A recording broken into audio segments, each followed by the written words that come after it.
Welcome to the Board of Selectmen informational session for February 23rd, 2021. I make it 6:30 for the start.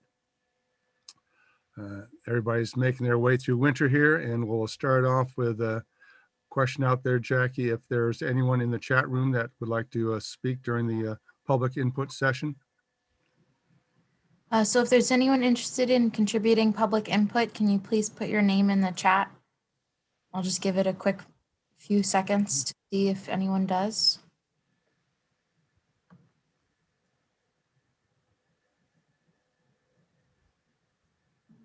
Mr. Chairman, you are all set to continue. All right, then let's move on to announcements. And Tom, I think you have that portion tonight. Thank you very much, Mr. Chairman.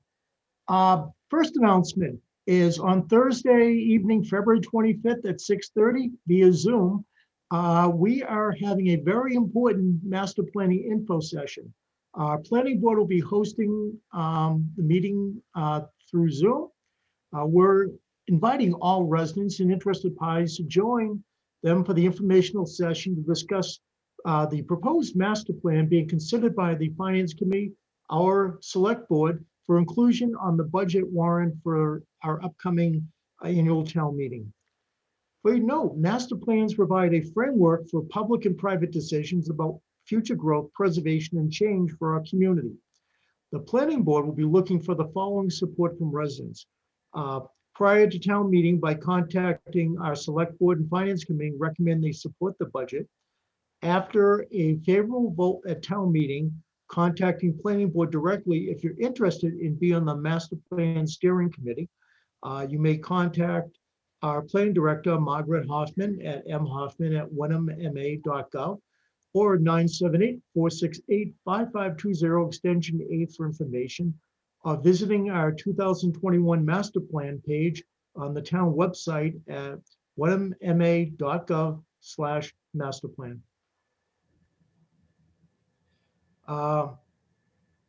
Margaret, are you? Yeah, hi, Tom. Thanks. I actually thought that was what I was going to say. I'm sorry. I apologize, but Margaret. I had all that on the screen. No, I wanted to just let you know that Ann Weeks couldn't make it. She's sorry. She had a family emergency come up that she couldn't make it tonight, Gary, and she wanted me to let you know. So we just want to let the public know that this information session is happening Thursday night. We'll have a presentation that we'll be doing just to let the public know what our thoughts are about the master plan, why we think it's important for the town of Wenham. And when I say we, I mean the planning board. The way, what we're trying to do right now is just to get some support from residents, from the community for the town meeting budget proposal. We have requested funding, and that's what we're looking for right now. That's why we want to give people information on what's a master plan is all about. Once we are hoping for a favorable vote at town meeting, that this does get included on the budget and then gets voted favorably at town meeting. Right after that, right after May 1st, we'll be putting together a steering committee, master plan steering committee, and we hope that any interested residents will contact us after town meeting to let us know that they're interested. We put our information on the slides.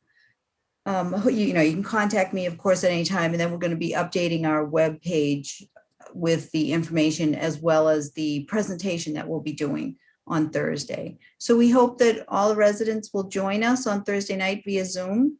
Plenty of room in the Zoom for everybody. And any questions, if you have questions beforehand, you can contact me via email, and I'll be happy to answer anything that I can. Thank you, Margaret. And certainly, yes, for the public, we need to get informed on this, as it's going to be a major effort if it goes forward, and we should have a good decision with well-informed people at the annual town meeting. Absolutely. Thank you. Thank Back you. to you, Tom. No, I think we have some further announcements. I didn't do the MBTA one. Oh, there we are. Announce for those individuals who basically use the MBTA service at our Hamilton Wenham's commuter rail site. The MBTA is going to be implementing service changes in response to low ridership caused by the COVID-19 pandemic. Just for informational purposes, and the MBTA came out with some of this from their studies actually today. They're actually overall at 30% of normal levels statewide, I mean, regional wise, regarding ridership. And they're not expecting, in a study that was recently done, to reach 90% of pre-pandemic ridership until the end of 2022. And actually, of the bus, subway, commuter rail is the one that they think will be taking the longest to get back to their ridership levels pre-pandemic. But that out today, they're in the reporting process. What they're intending on doing is that their changes on the bus network and the subway system will take place on March 14th, and commuter rail starting April 5th. What they're looking at least from the report I saw for commuter rail, is actually decreasing some of the early morning and the later evening rides, but increasing the middle of the day rides for commuter rail. So we'll be following that closely. If you're interested, before these changes take effect, the MBTA is hosting one more additional virtual public meeting tomorrow evening on February 24th from 6 o'clock to 8 o'clock. If you want more information, please go on to their website at mbta.com/service changes and on the town website. Next, and I'm very pleased with this, and I want to particularly thank Jackie and our team here for putting together our open meeting law training session via Zoom on Tuesday, March 8th, 7 p.m., also known as my birthday. It's going to be open to all elected and appointed officials, learning how to structure more productive meetings. Topics will include creating agendas, posting procedures, minutes, open meeting law basics, Zoom etiquette, which I'm learning more and more as we go on every week, and keeping meetings on task. So please join me if you want to, send me some birthday cake that evening to enjoy with the meeting. I'll be very happy to take that. But you should register by emailing jbresnahan@wenhamma.gov or calling at 978-468-5520 extension 4. Zoom information will be sent out by email. Yeah, Tom, Yes. do you mind if I just say, I'm so sorry, it's Monday, March 8th for that training, not Tuesday, March 8th. Oh, so I got my birthday wrong. Okay. That's quite all right. I didn't want to say anything, but just for folks at home. Okay. I've spent so many of my birthdays at public meetings, I totally forget them at that date. But Monday, March 8th. Thank you. Next, for those residents who wish to have an exclusion from mosquito spraying on their property, you need to visit the Board of Health page on the website for your links to submit directly to the Mass Department of Agricultural Resources to request that your property be excluded from mosquito spraying. The request will go into effect 14 days, 2 weeks from the date the request is made, and expire on December 31st of the calendar year. That's what we have on announcements, but we believe we will be going on to my report schedule. Yes. Thank you. I'd like to put out publicly what public meetings that I will be attending during the upcoming week. On Wednesday, February 24th, I have tentative meetings scheduled with the ZBA and the Historic District Commission. That's basically, it's tentative that I have other things going on prior, so I don't know if I'll be able to attend those or not. But the Finance and Advisory Committee later in the evening, I will definitely be able to attend. Thursday, February 25th, I'd love to attend the Council on Aging. We'll see how that schedule works, but definitely be attending the Town Government Study Committee with the Selectmen Study Team, and then morphing from that one into the Master Planning Informational Session. One other meeting that's not on the schedule, and it's a meeting which I invite our residents to join in on Zoom, is on Monday, March 1st, the Human Rights Committee meeting is at 6 o'clock, and I believe it's 6 o'clock, and I'll be there, and I invite people to join us via Zoom. As far as some other updates we have, we are reviewing with Town Council and our Library and Facilities Director the warranties on our library roof to determine how much of that is still eligible for repair on the roof, as we are looking to do work on that for upcoming town meetings.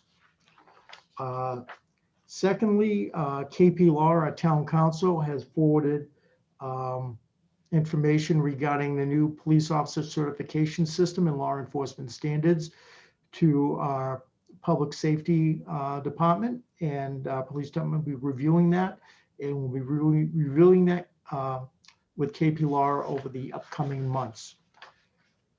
Also, an item that's very much interested to planning departments and town administrators and select board members townwide is the Mass Municipal Association is having a webinar on Tuesday, March 2nd from 10:30 to 11:30 on housing choices and what it means for local planning and zoning. I know Margaret will be attending that via Zoom. I intend to be at Zoom. If any of our boards or staffing would like to join that, just contact myself or Margaret for the information.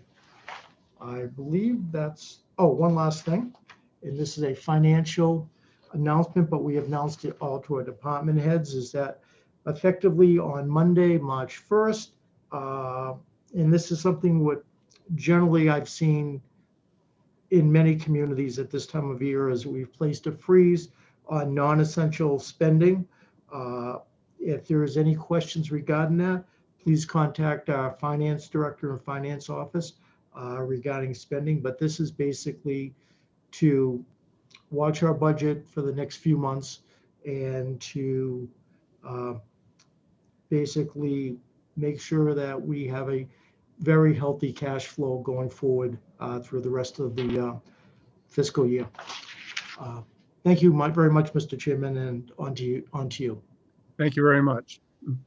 And I think Mary Beth is online for an update on, I think, good news or better news this week on COVID. Yes, thank you very much, Mr. Chairman. So the current case count is 231 confirmed, 15 probable cases, which is not a significant increase. I think it's been about 3 since the last time, 3 or 4 since the last time we met. So that's a nice decrease in cases. Any case is too many, obviously, but we're not seeing exponential growth now, which is wonderful. And I'm also pleased to report that things over at Gordon College are very quiet as well. So that is really wonderful news. I would just encourage all residents to continue the difficult work that we're asking of everybody in using the mitigation strategies, but do not lose your persistence. Stay with it till we get to the other side. Testing update, there will be testing this coming Saturday, the 27th, from 8:30 to 3:30 at the Miles River Middle School. The pre-registration link will be open, I believe, as of tomorrow, and generally closes on Friday, I believe, at 4 p.m. So you can go online to pre-register to have your testing. Again, our priority group is those who have been identified as close contacts of individuals positive for COVID-19 or those who are symptomatic. There is the capability to accommodate those who are testing for peace of mind or testing due to travel. That is at cost, and the information is on the town website. In terms of local vaccination distribution, as many people know, you can see on the slide ahead of you how many people we have vaccinated up to now. Many of those slots were done in conjunction with Hamilton over at the Hamilton Wenham Recreation Center. We vaccinated over 100 individuals in town ourselves at the drive-through clinics we had back on February 6th and February the 10th. I would say that for those individuals who signed up with an email address for their first appointment, when it comes time, should be the week before the second dose is due. And the fact that we used Moderna vaccine means that will be 4 weeks from the initial one. So that will be March the 6th or March the 10th. In the days preceding that, you will receive an email inviting you to use a link to sign up for an appointment time. If you registered via the telephone line at Town Hall, we will be reaching out to you to help facilitate setting up your appointment time. And for the small number of individuals that we made appointments to vaccinate at home, for those who could not leave your home, we will be reaching out to set up a time to come in and give you your dose at home. And I think that's everything that I have right now, but I'm open to questions and concerns.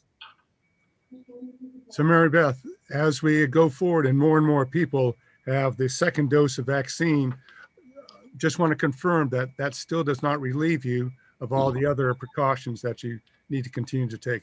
That's the guidance we're getting from the CDC at this point in time, Mr. Chairman. So I appreciate you bringing that to the fore. Thank you. All right. Are there any other questions? Anybody's hand up there, Jackie, in the chat room? All right, thank you. Let's move forward then. And I'll talk for just a bit about the special town election. And on that note, I would say that the special legislation was picked up by Representative Brad Hill today, and it's on its way to the governor's office to make its way through that whole process. But that will validate all the actions that have been taken while there's a single selectman. Meanwhile, special town election, I have the information here. It's also on the website. So it's Thursday, April 8th from 7 a.m. to 8 p.m. Note that the election will be at the town hall. Last day to withdraw from the election is Monday, March 8th. The last day to register to vote is Friday, March 19th. And as many of us have used in the past, the last day to request in writing for an absentee ballot is on Friday, April 2nd. And we have on the ballot for the selectman position, 1-year term going through 2022. That will be candidates James Goody, Catherine Harrison, and Mark Liphart. For the town clerk position, that's a 2-year term running through 2023. Candidates are Lisa Craig and Trudy Reed. So I hope we have a great turnout for this election to validate these 2 positions that need filling. Also, we continue to open up for public request budget item presentation. Tonight we'll have another in the series of department heads presenting. But if there's other information that the department heads can provide or the public wants, we'll get that presented. One upcoming one will be a review of the legal expenses for the town over the past year. Excuse me. All right, let's, I should also say invitation to, if you do have a citizen's petition out there, and we have one that's already gone through to town council, that review process is available as we go forward as well. All right, so tonight, Jim Reynolds from our Council on Aging is got the big briefing, and we'll be very interested to hear about all the great work that we know that's been done over there and what we're looking forward in the future. Jim, please. Jim, you're muted. Thank you, Mr. Chair, and thank you to everyone attending tonight, all the residents and staff. And I just wanted to give a brief overview of kind of what's going on in light of the changes that have taken place and what, I think I have some data that follows, but the current services that we provide include a weekly publication, which comes out every Monday by noon. It's the Wenhamite, and then we've got the monthly publication as well. And I encourage you to read those just to sort of provide us with some feedback. I think Jen has done a really good job with the Wenhamite in providing different types of interesting ways in which to engage and also provide information to people. And so I would encourage you to have a look at those if you receive them and comment about them. Let me know. And we love to improve anything we can. Our transportation has been up and running from 9 to 4, Monday to Friday, ever since the pandemic, which I'm proud of only because many of the bigger towns haven't had any transportation. So, I've had the same drivers for 8 years. Bob's been with me 8 years, and Barry for 3. And so that's been working well. Let's see what else. We've built a website which is on our town website for the Council on Aging. So we're well represented on the town website.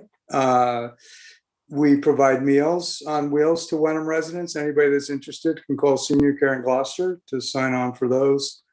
We've been making a lot of personal connections with people on a weekly basis, particularly given the vaccine issues that are out there. It's been a very busy time, and we do basically 2 sort of fun meals a month. We've got a lot of Zoom classes, which are all posted on the monthly or the weekly newsletter, the eWenhamite. We had a program with the Rotary that provided 15 iPads for residents of Wenham, and we've distributed those, done trainings, trying to continue to provide help for people on Zoom. And I think most of all our social service support's been on the telephone for the most part, and so that's about that. Let's see.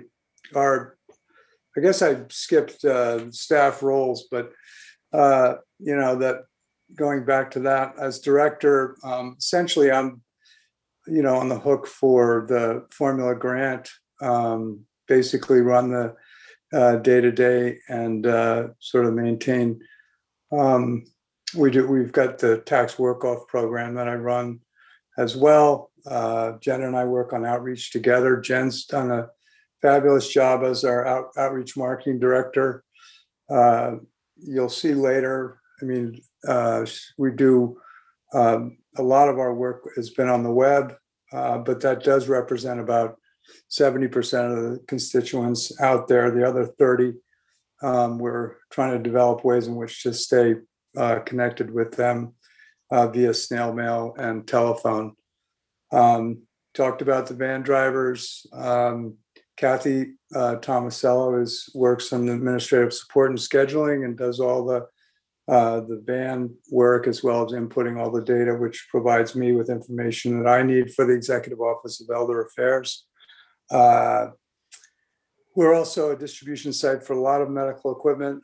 Beverly used to do a lot of it. We're doing all of their work as well as a number of others. And I've got an 8-member board, and I think 5 members of my friends group currently. As far as achievements go, we've provided a lot of necessary assistance for people's critical needs during this time, both in the way of transportation and food distribution. We've had volunteers that have stepped forward and gone out of their way to offer services, which include delivering of food to people based on orders that they place with them, and we're doing a lot of transportation to the various food resources around local markets, Market Basket, Accord. And then otherwise it's, entertainment and personal connections with people as much as possible. There's a tremendous amount of isolation out there. So anything we can do to kind of make somebody's day is has been an important piece of this puzzle because, when you look at our housing, Wenham Housing, the, community room is closed. So a lot of these people have been spending a lot of time in their apartments, and it's something that we try to work on through Jen's work. She's just done some really excellent work, and in terms of the program development side of things, through Sunshine Bags, which has a giver and a person that we deliver to. So they come and they pick up bags and fill them full of things that they sort of specify they're interested in, and we deliver them to their homes and so forth. And that's been a really great program. Getting people involved and donating their time and money has been really well received. We've been well received, and I think it's largely due to the Wenhamite and the work that we've been doing and our constant communication with people on the phone and so forth. And then otherwise, our community resource collaboration has been, good. We do and talk to Accord at least once every few weeks. We've been working on some other programming with the high school. We've always been close with the library and what they're doing and trying to help promote their stuff. And as I mentioned before, the Rotary had a really good kind of iPad offering that we took full advantage of, and it was great to see people, coming in. They give them a new iPad and get them signed on, and it was it was a really great program, and I thank the Rotary for that. Challenges we face, looks like we had another 6 months of isolation, although, like the flowers, they're going to bloom, and things are improving, and I think people's outlook is improving, and just with the vaccine coming on, and so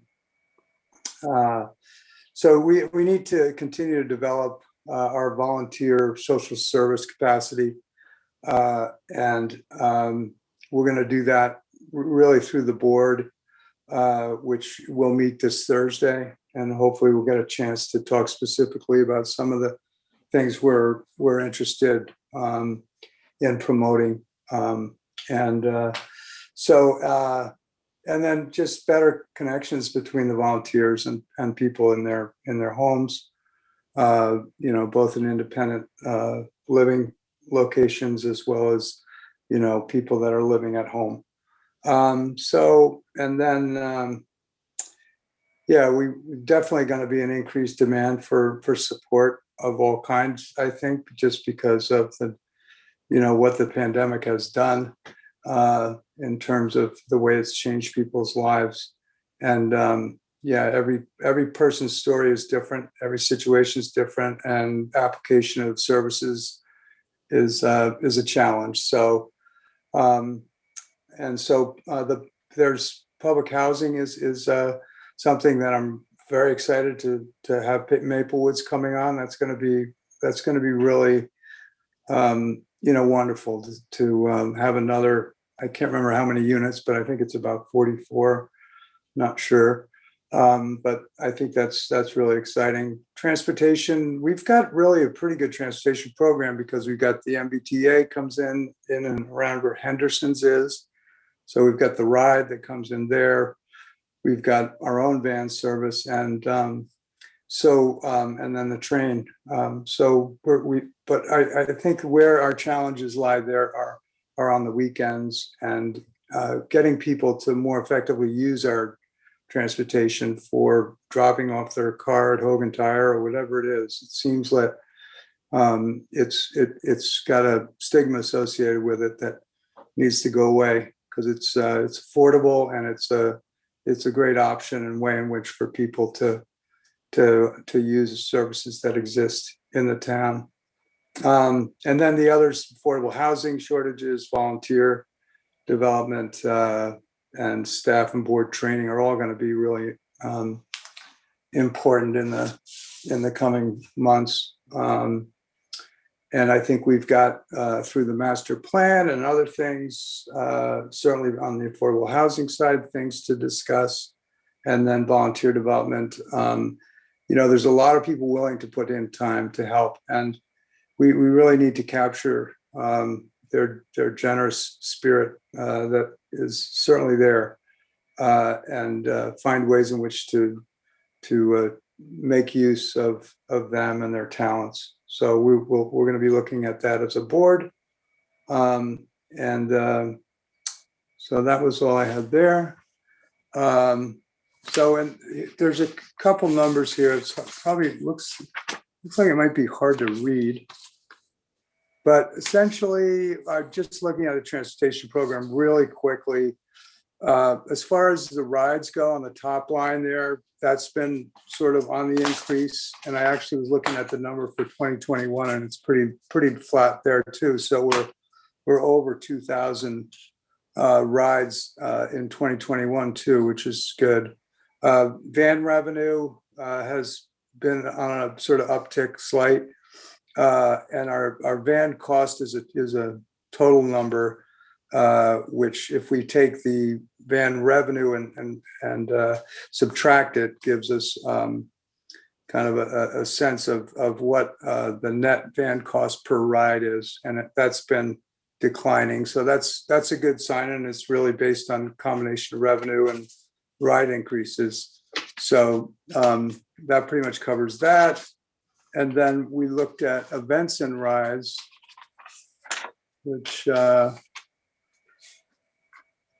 basically looks at our programming and so forth. I mean, we've, when we're fully up and running with Bocce and all the other programs that we've done in the past, we've had a lot of programming.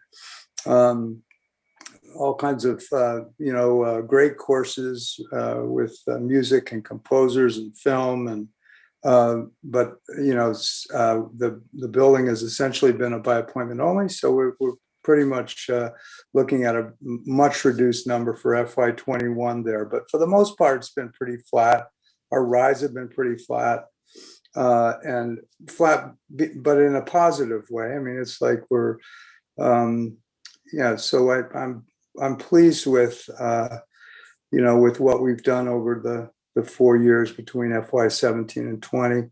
And when you look at program users, unduplicated is essentially counting an individual once. So when you look at the unduplicated numbers, it kind of gives you a sense of what the total number of people that have participated during the course of the year, whether it be in the van or events or whatever it is. So that's pretty much that. And then otherwise, just a little graphic of the 16 over population, which is curiously about 70-30 between people age 60 and 75. So you've got about 703 people in that age category, and then between 75 and 90 and over is 338. So gives us a pretty good idea of where things stand relative to the way in which to communicate with people, and so that's that's just something that I thought was interesting. So if you have any questions, I'm happy to answer them. But I thank you for your time. Tom, you got one, go ahead. You're muted, Tom. Still muted, Tom. There you go. Technology for us. Jim, quick question, and I just want to commend you on the work that you've done in what I've seen since I've been here. I want to thank you very much on behalf of the residents of the town. Question I have, and you're somewhat understating it. the rides, the increase in rides over the 4 years is a wonderful increase in the numbers. What do you attribute that to? Is that communication, or because every year it seems like you are increasing by a reasonably good amount, and that's what we'd like to see. I think it's consistency, really. I think it's the same people doing the same job has been helpful. That's all I can, we have a really dedicated group of people that really care about what they're doing. And I think maybe that's a reflection of, how they're received in the neighborhood. So I really commend them, Bob and Barry and Kathy, sort of chasing after people and trying to fill the time that we've got available. So thank you though, Tom. It's nice of you to say that. Thank you. And Jim, a couple of questions also. I know you like to turn over the inventory. So can you just give us a brief description of what medical equipment is typically available to seniors? Oh yeah.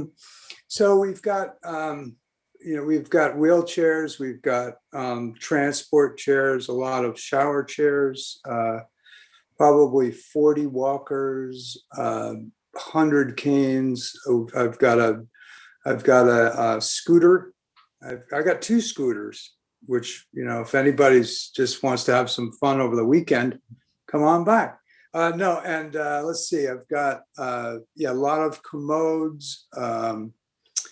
I really have a lot of everything for the most part. And I'm also keeping some equipment for people that are home care, that are helping people in their homes, just in the way of just supplies and so forth. So I encourage them to come and look through what I have there for specific things, because a lot of times you've got people that are coming off ankle surgery and need knee scooters and oddball things like that. And I don't know, I seem to have a lot of everything. So thank you. One-stop shopping there then. Hmm. Also, I noticed you have a vacancy both on the board and on the Friends Committee. Is that correct? Yes, yep, I do. I've got, I think I may have as many as 2 board positions, but at least one. I think we've got we have one person who wants to come on, and that we'll wait for our elections on, and then we'll need one more. But yes, that would be. So always looking for volunteers out there. And also, Yes. I noted too that, people would like to volunteer, but they also feel like they're stuck at home right now. Can you tell us about the mail and phone pals quickly? Because that's something they could do, volunteer and not even have to move out of their own homes, correct? Yeah, I mean, that's been the problem as far as, the volunteer work is concerned. And that's why we're sort of turning toward more help with phone communication, as well as getting letters out for birthdays and sympathy cards and things like that. So So also. if someone Go ahead. volunteers, they can just give you a call and you would give them some contact names so that they could just establish that communication link and bring a little light into people's days. Yeah, and particularly with the sunshine bags, we're always looking for people that might be interested. So if you have a neighbor down the street, it's a fun conversation to have with somebody, to ask them kind of what kind of interest they have, or what do they like chocolate or salt or sweet, or what kind of books they read, and then having that connection made that's a little more personal, in the way of something that sort of comes just on a flyby to their door on any given day. So we're doing sort of small repair work too, so we help people with that. But I think the main thing is just to contact me, I think working with the board to develop a good way to receive that information and do something about it is the direction we're headed in right now. Sounds good. So the pitch is, even if you're at home, you can volunteer and help out other people without even having to leave your own home. Well, thank you for Absolutely. a great, very comprehensive briefing, and I hope the public at large, recognizes all the great work that's been being done, especially during this difficult period of COVID. Are there any other Well, questions out there for Jim? All right, then moving along, I think that just about wraps it up. Tom, do you have anything else to add? Well, thank you very much, Mr. Chairman. All right. Well, thank you, as always, to our recording secretary and all the staff in the town hall that is working late, as always, this evening to put this all together. And I think we'll look forward to especially seeing that master planning session on Thursday. Look forward to still got time until 18th of March to take papers out if you want to run for, I think there's 12 offices on the May election, the annual election, and hope to see a good turnout for both of those. Otherwise, thank you, and I think we'll call this adjourned for the evening. Thank you. thank you. All right, thank you.